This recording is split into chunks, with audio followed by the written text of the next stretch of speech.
Environnement chez vous. Environnement chez vous. Environnement chez vous. Environnement chez vous. Environnement chez vous. Environnement chez vous. Environnement chez vous. Environnement chez vous. Environnement chez vous. Environnement chez vous. Environnement chez vous. Environnement chez vous. Environnement chez vous. Environnement chez vous. Environnement chez vous. Environnement chez vous.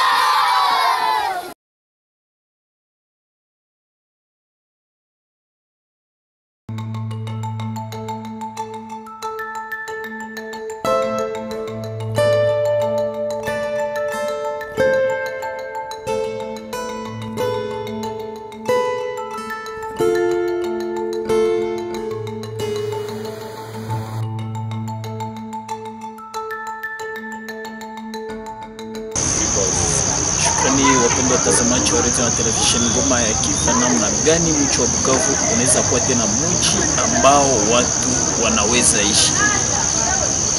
Comment Bukavu peut devenir encore une ville vivable et durable? Kama vile mnaona kwa siku leo tunampokea mwalimu Birembano na kuuliza namna gani mji wa Bukavu unaweza kuwa tena mji ambao watu wanaweza ishi. Prof, jambo. Jambo sana. Tunapokea katika kipindi ya environment na kupenda kufahamia katika swali ambayo tunapeleka katika kipindi ya leo, namna gani tunaweza rendre Bukavu ikuwe tena ville yenye kwa kitabu. Bukavu mji ambao watu wanaweza tena ishi kulingana na machenzi ambayo tunaona, kulingana na hali ya majira, namna watu wanachukua uchafu pale hapa na pale, security inakuwa mingi. Tunapenda tujue namna gani ninyi sasa watafiti mnawazia tunaweza tena fanya kwa ajili ya vile Bukavu iwe vile ambao watu wanaweza tamani kuishi. Ndio, nadhani neno ya kwanza tutapata kuelezea wandugu. Sisi kama vile wataalamu hatujiruhusu kusema mambo fulani bila kufanya utafiti. Nadhani mlisikia wakati zilizopita kwamba tunatumika na wandugu kutoka huku Belgiji. Tunaifanya hii kazi muda mrefu umepita, zaidi ya miaka 15 au 12 tunatumika nao. Kwa muda huu tuliwaelezea sasa tuangalie habari za mji wetu wa Bukavu. Na hivi kuna watu wanapita nyumba kwa nyumba wakienda kukamata habari fulani katika hizo nyumba za kutusaidia hivi tujue ni mambo gani inayopitikana kwetu katika mji wa Bukavu, hivi kwa kesho wakati tutakuwa tukizungumzia haya mambo tuseme kama watu waelewe. Tutakuwa naambiana mambo ya kweli yaliyopitikana kwetu. Na hiyo projet yetu tunaita GeoKivu. Nadhani mwanzo mlisikia ilikuwa GeoRisque, ikaendelea. GeoRisque iliangalia kwanza shida tulizokuwa nazo, mporomoko ya udongo, mvua na mambo mengine. Lakini kwa hii tour tunaingia mji wa Bukavu kuangalia shida zote zilizokuwa katika mji wa Bukavu, hivi tujue namna gani mji wetu unaweza kuwa mji mwenye kudumu. Nikusema hata kama sisi hatuko, watoto wetu watakutana mji imejengwa iko vizuri, hawakose maji, hawakose moto na mambo mengine. Ni hiyo kazi tuko tunafanya ya kwanza. Na hiyo kazi kufuatana na mambo fulani tuko tunapata, na tutaweza enda kuzungumzia. Unajua wakati wanasema mji, mambo fulani wanatuambia mji ni nafasi, kuna maji, kuna moto. Watu wengi wananjia kwa hiyo mambo. Kuna maji na kuna moto. Kama hakuna maji safi katika mji, magonjwa yatakuwa mengi na watu watafariki.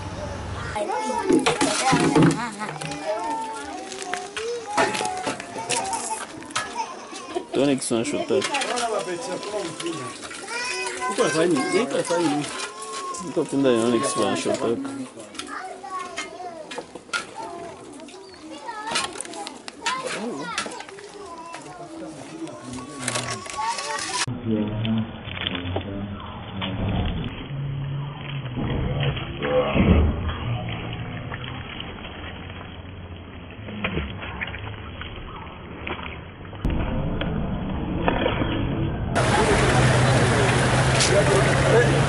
Jurnalist,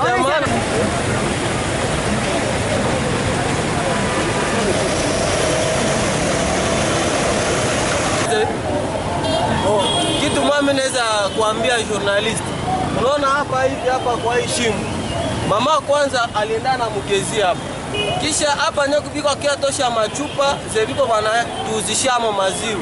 Ndio maana nilipenda niseme hivi. Hii ni mtangazo kuona ba polisi ya maire de la ville na batuma bande wanafaa usafi mu barabara batoshe mikono shamba barabara.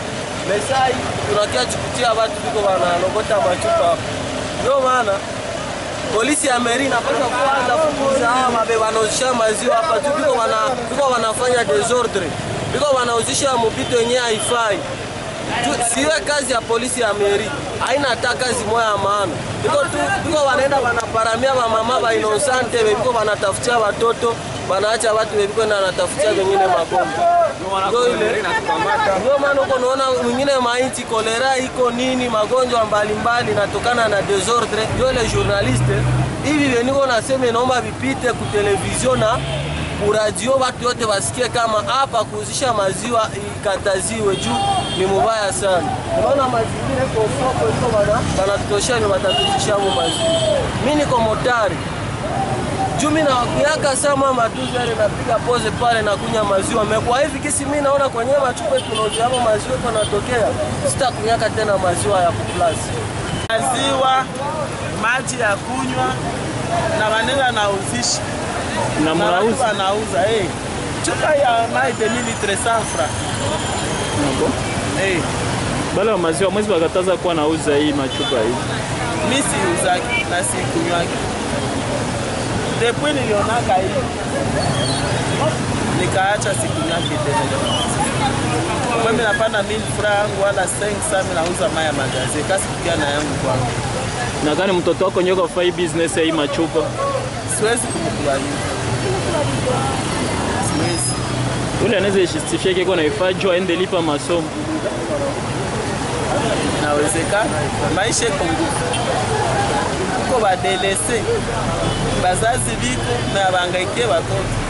Mtoto anashikuta sama hata iba. Omwafanye hivi. Bimsaidie. En même temps inatia watu mtani. Ndio. Meyana ganye benye balimuzia bo bana profiter magonjwa.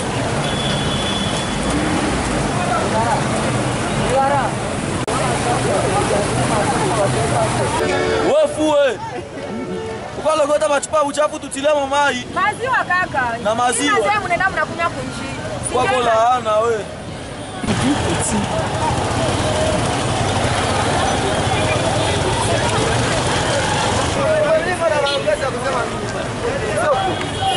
Dani wanja wanashinda ndio parking wetu waasi.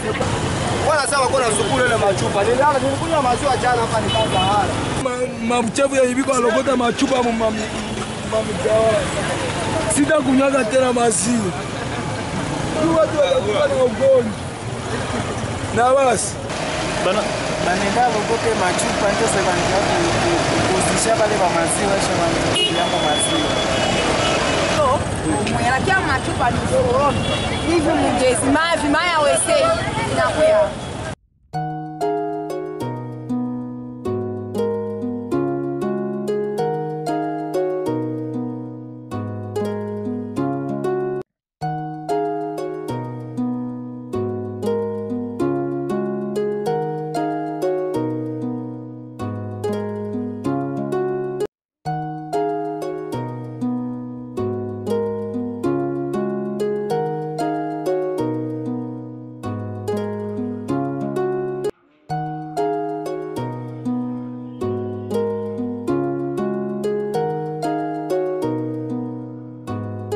Tulipenda kufamia kwa sasa tunatujue etiti yenu mutaprocede hicho mweze kuresense batu yote. Sawa tunasikia kwa service ya INSS, Institut National ya Statistique, ambayo iko safle mnaanza fa kazi yake. Eske mwogope kwanza confrontation na leta nye mtafanya namna gani ipo ya wafanya?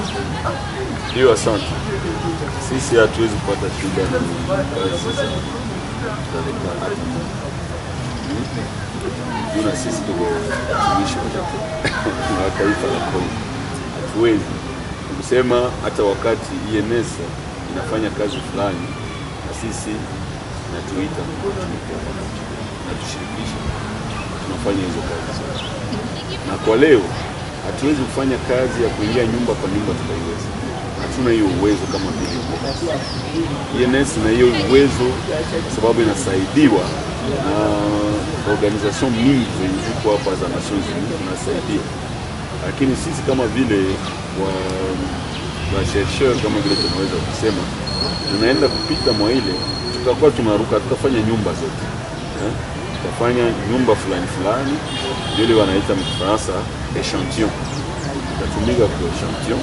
Hatakamata mji wote, tunaingia katika jamaa 10, tunaruka jamaa zingine 10 vile vile. Na ile itatusaidia kupata mawazo nzuri wa kujua nini tuliyokuwa.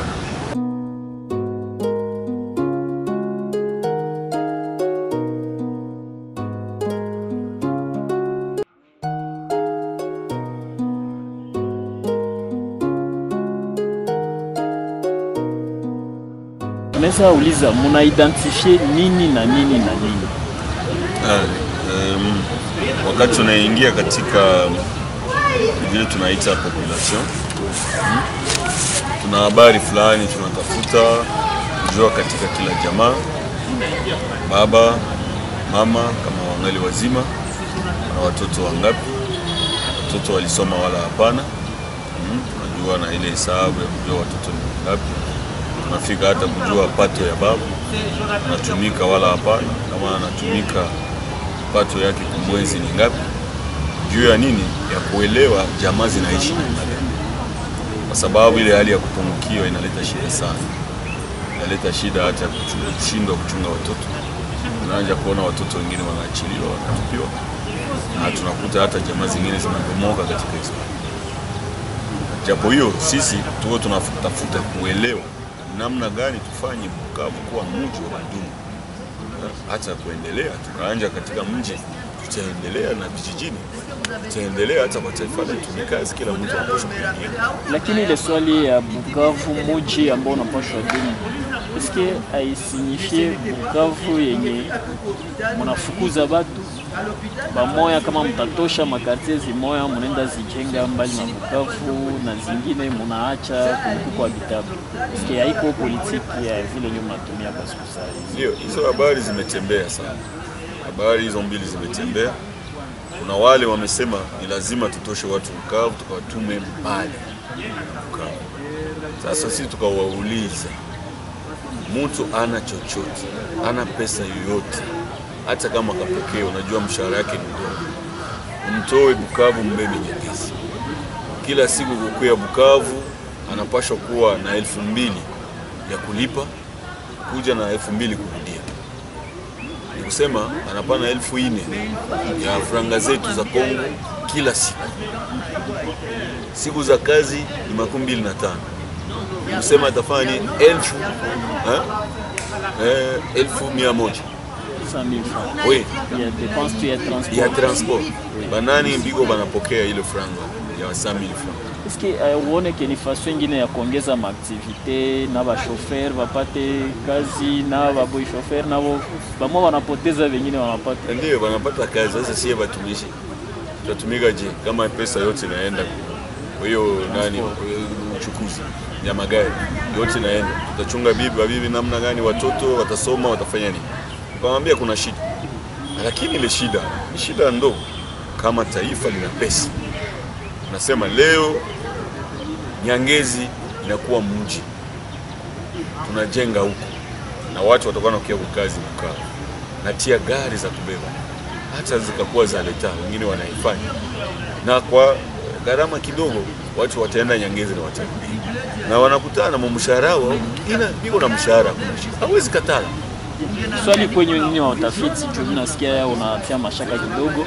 Swali kwa watafiti, juu muji tuwe muji, il faut kukue nini conditions za kwanza, il faut nini na nini na nini? Ndio, unaona nilisema muji, juu kuwe muji. Wengi wanasema kuwe maji na moto. Ile watu wengi wanasimamia kwa hiyo mambo. Inafaa kukue maji na moto. Na mambo mengine ya kusema kweli, muji inapaswa kuishi kufuatana na watu wake. Ni kusema mji haiwezi kuishi kama taifa lake au watu wake wiko wakosefu. Na ndio maana unaona leo kwa kulipa maji ni shida, kwa kulipa moto ni shida, kwa kulipa transport ni shida. Ni kusema wakati tuko katika mji, wale waliokuwa katika mji lazima wajiweze kipesa. Wakati wanajiweza kipesa watasaidia mji wao kuendelea. Na wakati wanajiweza kipesa ndio bali utaona meya anasema napenda nyumba zote zilizokuwa kwenye barabara kubwa ziwe na rangi ya mweupe na zote zitakuwa na rangi. Ziwe na maua fulani, zitakuwa na maua fulani. Majanja ipagaliwe rangi fulani, itapagaliwa rangi fulani. Wote anatafuta kujenga, atajenga nyumba ya hivi. Kwa ile wakati utakutana mji unabadilika. Nasema kila mtu kwake atie maua na atie hii tunaita peluzi. Nani atawitikia leo kutia maua na peluzi? Japo hiyo ni pale kwa anatia maharagi, anapata maharagi, anapata sombe, anapata ukiwa kutana mambo mengine haiendeki. Leo muvili kuna kuwa shida mumuji ya Bukavu. Watu wengi wanatoka vijijini wanakimbilia Bukavu wakiwaza watapata kazi. Wanafika hapa hawana kazi. Tunajua mambo gani yanafanyika. Wamoja wanajiingiza katika pombe za kulevya, wengine katika sigara za kila aina, wengine wanaingia katika mambo zisio stahili, na wengine wanakuwa majambazi, mauaji. Kwa nini? Hawana kazi. Wanajifanyia. Inaingia mwa hiyo mpango ya mji. Mji inaingia mwa ile mpango wa mji. Ni kusema mji ni ile inapatia watu kazi. Watu wanaishi vizuri. Watu wanajua kama mji wetu unapaswa kuwa. Utakutana hata tupa uchafu. Leo watu wanatupa uchafu kwa barabara juu. Kwa sababu gari za kulokota hiyo uchafu zinalipisha mwisho. Nyangule uchafu, kwa hivyo angalia kama kuna pia wanapita. Nani mwenye anataka nyangule? Sasa mimi hapa vest yangu. Nyangule tu uchafu. Hai ndio tunataka tuendelee uchafu hivyo. Tena ndio akia post ndio akei. Mama gani? Ndio critique. Hebu tafuta nani mshoto. Ndio na mimi unaangalia. Hapa. Et on trouve que c'est normal. Basi kwa pita wana tu c'est normal. Na hii uchafu haipaki inakuwa ni mbichi.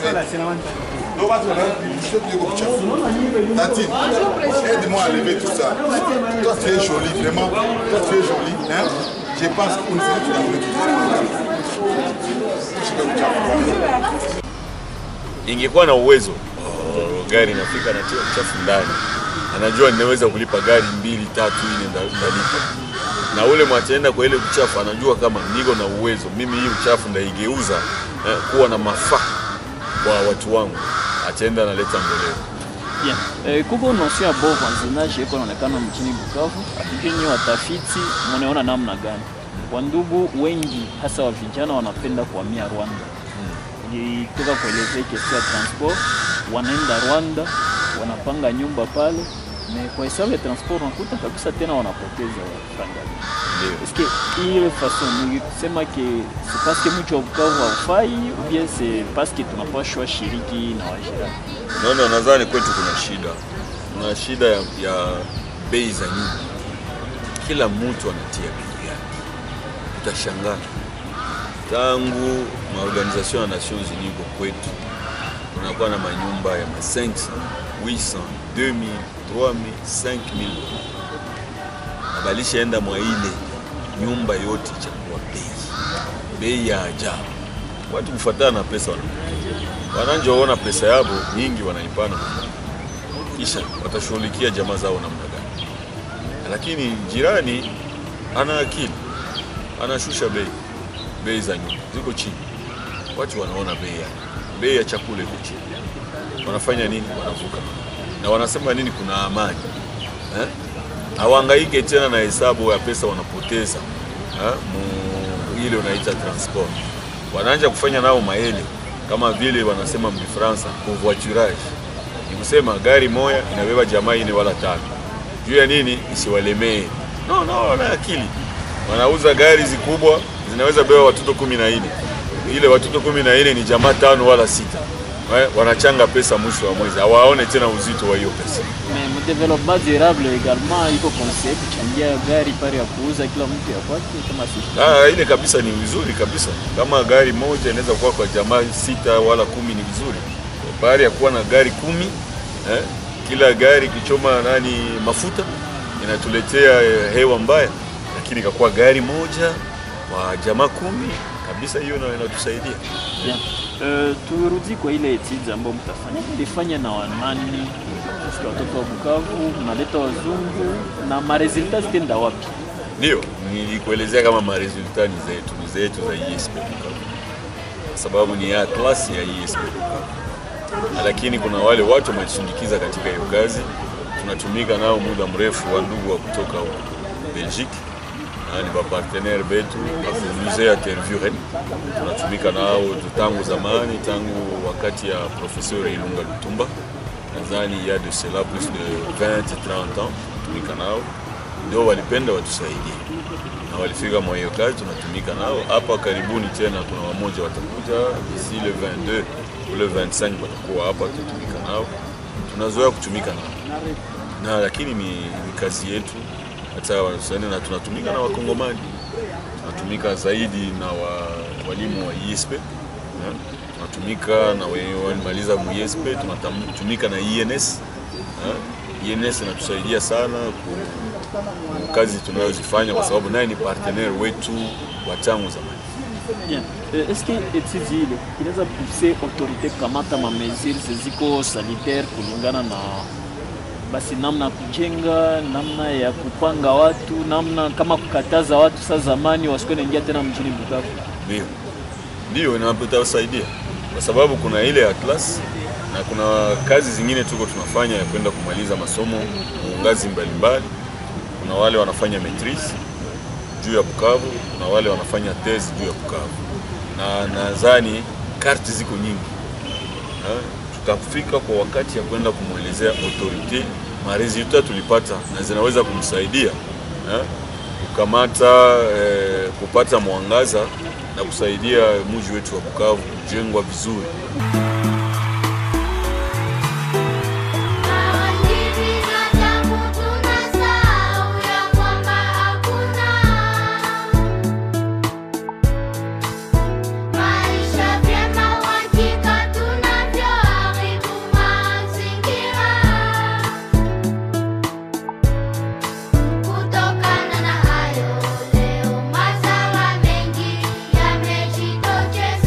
Kilitusukuma kuandaa mkutano tuliokuwa nao na watu wote wenye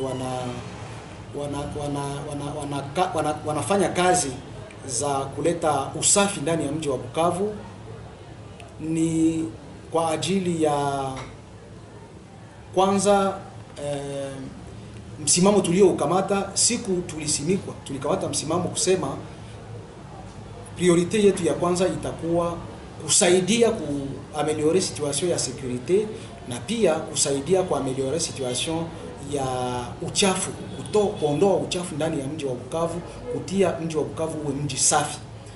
Na pia tulipata vile mwelekeo kutoka waongozi wa nchi ambao walitutia kwenye wazifa huu wa kuongoza mji wa Bukavu. Walituambia tushughulike na hali ya wananchi, hali ya waraia kwa maisha yao ya kila siku, hali ya usalama, hali ya usafi, hali ya kijamii. Na ni kwa ajili ya ile hata mheshimiwa governor wa Sud Kivu naye pia alituambia siku alitusimika hapa na tulifanya remise reprise, alisema kama ni sherti aone matokeo ya kazi yetu miezi 3 na tukianzia kwa kusaidia kuleta usalama ndani ya mji wa Bukavu, pia kuleta usafi ndani. Vous avez suivi, ils ont parlé, il y a un problème de déchets, la gestion des déchets ménagers, des déchets sur les rues, et les rues qu'on appelle des rues poubelles dans notre ville. Nous connaissons un phénomène des rues poubelles. Nos rues sont transformées en poubelles. Il y a un problème, en dehors du problème des déchets, il y a un problème de système de gestion des déchets à travers les 3 étapes, la collecte, le transport et le traitement. Partout, à toutes ces étapes, il y a des problèmes à résoudre pour améliorer la gestion de ces déchets. Il y a un problème de déchets liquides. Quand vous allez dans les rues, vous allez voir qu'il y a les égouts cassés, il y a des liquides verdâtres, il y a des excréments même sur les rues. Il y a un problème, absence de latrines publiques, des urinoirs publics, absence d'un dépotoir, et un problème même d'aménagement de ces dépotoirs. Voilà autant de questions qui ont été relevées comme des problèmes prioritaires par ceux qui ont participé à cette réunion. Lakini najua hatua mkubwa ya kufanya ni watu waliokuwa Bukavu wapate kujua ya kwamba mji wetu unapaswa kubadilika. Namna gani? Ajue kama hii Bukavu hata leo tunaweza kuwa na shida mara kwa mara kuingia mkiwanja, washafunga barabara zilikuwa zamani. Unaona ndugu anafariki, hawezi fika kwa kiwanja yake wamfanyizie kilio, wamfanyizie kilio kwa jirani. Moto kakamata nyumba moja na runguza nyumba 10. Hiyo yote ni shida tuko tunapata. Bukavu haikuwa vile zamani. Mimi nazaliwa Bukavu na kumala Bukavu, najua wakati ya mvula nilikuwa natembea kutoka Funu naingia Bagira, sina litope kwa kiato yangu. Mwaka gani? Haiko mbali. Bon, nasema mimi hapa ni zaidi ya miaka 15, niko na 50 ans et plus. Donc niko mtoto wa Bukavu. Niliona Bukavu wakati 67 deja nilikuwa nishaona, kwa niko nasoma école primaire. Niliona Bukavu hata 70 80 Bukavu ilikuwa kama hivi. Nikisema kwako wewe c'est possible Bukavu irudi na sura yake ya zamani. Ndio, itarudia tena na sura mzuri ya zaidi. Hatutarudia ya zamani kama vile Mbeleja alifanya. Sasa nini mwenye anapenda Saidi Bukavu, nini anaweza fanya ya haraka? Na watu waelewe, isileze watu pour que Bukavu ikuwe Bukavu ile tulita Bukavu la verte. Ndio, tulisema ile tulisha kusema tangu zamani. Kama tunapenda kufanya mambo ya mbio ya kusaidia ni nani wakubwa walio kutuongoza wenda muviwanja iliyokuwa ya gouvernement. Tunajua kwa viwanja vya gouvernement iko mara mingi zinafuatanaka 10 wala 15. Anakamata projet mzuri na ile projet ni nasema mzema alikuwa anatusaidia ndani Papa Olive Mdekereza. Naye siku moja tulikutana tunazungumzia tukakuta tuna mawazo tayari, kumbe alikuwa anaisha kuona wa architect na wanazungumzia ile habari. Sasa tulizungumza, kanaambia hii habari unaisema mbona iko soli sha kusoma nani yangu miradi. Sasa nono siaisoma na si kwetu njoo iko. Ndio tukatia akili pamoja. Tukasema tunaweza kuonesha kama zile nyumba za zamani za leta zile zinafatana kuzibomoa, kujenga kama maimmeuble gisi wanaziita Bulaya. Unaenga immeuble nzuri kufuatana na mtetemeko wa udongo. Sisi hatuwezi kwenda zaidi ya gorofa 5. Hatuwezi kwenda. Donc jusqu'au 5e étage. Isteme natambuka. Isteme natambuka mzungu kwa kuijenga vile. Nadhani alifanyika depense ya ajabu. Yenye si kwa leo sijui kama tunaweza kufika kujenga nyumba tena kama hizi. Oh, nyumba gorofa 5. Il faut que nyumba ngapi ndio zicontenir 1 million d'habitants? 1 million d'habitants. Parce que c'est 1 million, 2 millions. Ndio. Huko manyumba unaweza kuwa na nyumba iko amo 200, 300 appartements. Non, 200, 300 appartements. Wakati tunasema 1 million. Ile milioni moja, nikusema kila jamaa mara nyingi inakuwa na 7, baba, mama na watoto 3. Tulisha kuangalia tuko kwa ile hesabu ya 7. Maana ile milioni kuangalia vizuri iko à peu près 150 000 appartements. Kama 150 000 appartements, mukila immeuble muko 200. Mukila immeuble muko 200. Nadhani haiwezi kuwa fasi mingi tunaweza kukamata. Inaweza kutusaidia. Tunaweza ingia hata mjua ni kuko immeuble za 1000 appartements. Zinakuwa. Bukavu en ce moment ni udongo inatingizika sana. Unawazia wapi na wapi kwenye ile mafasi inaweza kuwa sivile kwa hizo nyumba kama na zile zilizojengeka? Unajua wataalamu wa kujenga walitusaidia sana. Wataalamu wa kujenga walitusaidia sana. Na tangu zamani wakati wa Beleji mambo walifanya ilionekana. Walichagua nafasi. Ukaangalia vizuri ni nafasi kwenye haikuna mporomoko. Hizo fasi zilichaguliwa tangu zamani. Hata leo tunaweza zisabia nyoa tafiti mwana. Tunaweza sabia. Angalia vizuri. Ukaangalia hapa kwenye tuko. Uiespe. tukaendelea mpaka Panzi. Unaona jinsi alikamata hiyo nafasi yote yenye kunyoroka. Hapana kukamata kwenye wanakamata maversion, hapana. ISP yote jinsi ISP naenda. Tunarudia tunakamata East. Tunakamata kule SOS Village d'Enfants. Tunakamata Nguba. Tunakamata Muumba. Ile mafasi yote licha. Kama kesho tunatafuta kubadilisha Bukavu, ni kule kwenye tutaendelea kuchimba. Kama leta leo anasema mimi nabadilisha, anaweza kusema ESP ni masomo yangu, mimi nayamisha. ESP nitakupatia fasi kwa utakuwa wewe peke, kilima yako ya wewe peke na kuhamisha. Na kamata ESP mpaka Panzi mimi natia maneno. Kutokea kutana vile na shida. Kwanza na ESP wanaweza kugeuza hata maapartment za mzuri. Ni leta peke kupenda, anasema mimi nabadilisha. Bien. Mutu sasa Bukavu watu wanajinunulia maparcelle kufangao. Eske leta yetu mtu anaweza itika kabisa leta mtoshe kwake ende mfe locataire parce que kama leta inajenga maketa itasologer baki. Mtu mwalijozea kwake anaweza itika kabisa leta mfe locataire. Fanya ange na leta.